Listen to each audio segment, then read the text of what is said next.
basta. Chiamate il dottor Brown. Il mio ospite ferito. Ospite!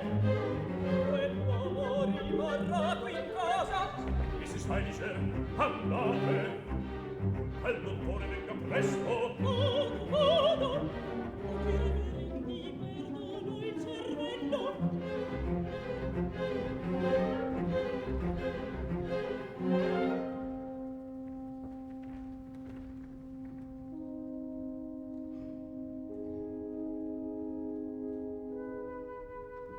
Quella donna parlava di me, e perché gridava così? Con voce ostile, con aspre parole, e viso spaventato, quando m'ha visto, anche gli altri nel paese, chi rideva, chi scappava.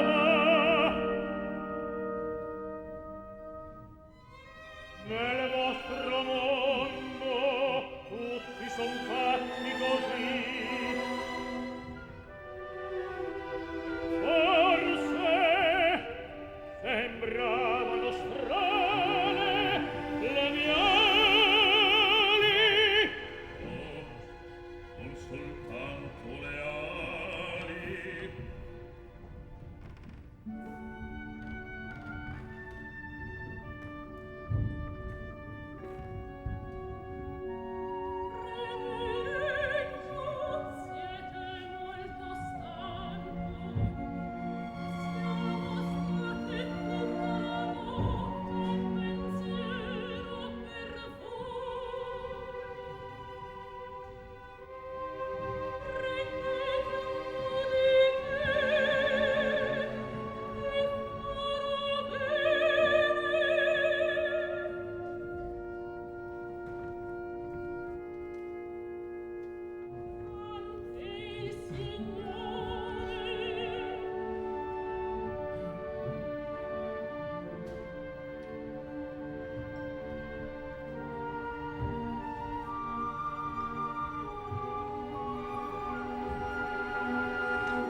Questa persona chi è?